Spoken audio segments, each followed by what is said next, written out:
जय गुरुदेव। आध्यात्मिक कहानी आत्मज्ञान की प्राप्ति। बात बहुत पुरानी है। हिमालय की गोद में स्थित एक छोटे से गांव में एक साधारण युवक रहता था जिसका नाम आदित्य था। आदित्य अपनी जिज्ञासु प्रवृत्ति और गहरे चिंतन के लिए पूरे गांव में प्रसिद्ध था। उसका हृदय सदैव आत्मज्ञान की खोज में लगा रहता था, परंतु उसे मार्गदर्शन की आवश्यकता थी। गांव के पास एक घना जंगल था जिसे लोग रहस्यमयी मानते थे। कहा जाता था कि उस जंगल के भीतर एक दिव्य गुफा है जिसमें एक महान संत स्वामी आत्मानंद तपस्या करते हैं। स्वामी आत्मानंद के विषय में कई कहानियां प्रचलित थीं कि उन्होंने दिव्य ज्ञान प्राप्त किया था और जो भी उनसे मिलने जाता था वह अपने जीवन का उद्देश्य प्राप्त कर लेता था। एक दिन आदित्य ने ठान लिया कि वह स्वामी आत्मानंद से मिलकर अपने जीवन का अर्थ समझेगा। वह अपनी यात्रा के लिए तैयार हो गया और अपने माता पिता से आशीर्वाद लेकर जंगल की ओर चल पड़ा। जंगल घना और रहस्यमय था। रास्ते में आदित्य को कई कठिनाइयों का सामना करना पड़ा। भूख, प्यास और थकान ने उसकी परीक्षा ली, परंतु उसकी आत्मा दृढ़ थी। कई दिनों की कठिन यात्रा के बाद आखिरकार वह दिव्य गुफा के सामने पहुंचा। गुफा का प्रवेश द्वार विशाल और शांति से भरा हुआ था। आदित्य ने अपने भीतर एक अनोखी ऊर्जा महसूस की और वह गुफा के भीतर प्रवेश कर गया। गुफा के अंदर एक गहन शांति थी। वहां एक दिव्य प्रकाश था जो चारों ओर फैल रहा था। उस प्रकाश के बीच में एक साधु ध्यानमग्न बैठे थे। आदित्य समझ गया कि यही स्वामी आत्मानंद हैं। उसने स्वामी जी के चरणों में प्रणाम किया और अपनी जिज्ञासा व्यक्त की।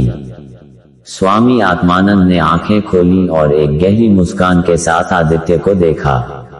उन्होंने कहा, पुत्र, तुमने आत्मज्ञान की यात्रा शुरू कर दी है, परंतु ये यात्रा बाहरी नहीं बल्कि भीतरी है।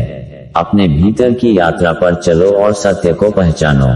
आदित्य ने स्वामी जी से पूछा, स्वामी जी, मैं कैसे अपने भीतर की यात्रा कर सकता हूँ? मुझे मार्गदर्शन दीजिए। स्वामी आत्मानंद ने उत्तर दिया, ध्यान और साधना के माध्यम से। सबसे पहले अपने मन को शांत करो और अपने भीतर की आवाज को सुनो। जब तुम अपने भीतर की शांति को अनुभव करोगे तो सत्य स्वयं प्रकट होगा। स्वामी जी ने आदित्य को ध्यान की विधि सिखाई और कहा, प्रत्येक दिन सूर्योदय से पहले उठकर ध्यान करो। अपने विचारों को नियंत्रित करो और अपने भीतर की ऊर्जा को महसूस करो। धैर्य और समर्पण के साथ अभ्यास करो। आदित्य ने स्वामी जी के निर्देशों का पालन करना शुरू किया। वह प्रतिदिन सूर्योदय से पहले उठता, ध्यान करता और अपने भीतर की शांति को अनुभव करने का प्रयास करता। धीरे धीरे उसे अपने भीतर एक अनोखी ऊर्जा का अनुभव होने लगा। उसका मन शांत होने लगा और उसे अपने जीवन का उद्देश्य समझ में आने लगा। एक दिन जब आदित्य गहरे ध्यान में था, उसे एक दिव्य अनुभव हुआ। उसने महसूस किया कि वह ब्रह्मांड का एक अंश है और सभी जीवात्माएं एक ही स्रोत से उत्पन्न हुई हैं। उसे समझ में आया कि सच्चा आत्मज्ञान अपने भीतर की दिव्यता को पहचानने में है और सभी प्राणियों के प्रति प्रेम और करुणा का भाव रखना ही सच्ची साधना है। आदित्य ने स्वामी आत्मानंद के चरणों में प्रणाम किया और अपनी अनुभूतियों को साझा किया। स्वामी जी ने मुस्कुराते हुए कहा, पुत्र, तुम्हें आत्मज्ञान प्राप्त हुआ है। अब तुम्हारा कर्तव्य है कि तुम इस ज्ञान को दूसरों के साथ बांटो और उन्हें भी सच्चाई का मार्ग दिखाओ। आदित्य गांव वापस लौट आया।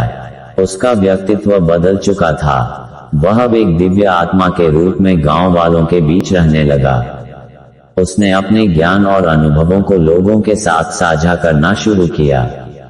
उसकी शिक्षा और साधना से गांव के लोग भी आत्मज्ञान की ओर प्रेरित होने लगे। समय के साथ आदित्य का नाम दूर दूर तक फैल गया। लोग उसके पास मार्गदर्शन के लिए आने लगे। उसने अपने जीवन को दूसरों की सेवा और आत्मज्ञान की खोज में समर्पित कर दिया। उसके जीवन की कहानी एक प्रेरणा बन गई और लोगों ने उसे एक महान संत के रूप में मान्यता दी। आदित्य ने अपने जीवन का उद्देश्य प्राप्त कर लिया था। उसने अपने भीतर की दिव्यता को पहचाना और लोगों को भी आत्मज्ञान की ओर प्रेरित किया।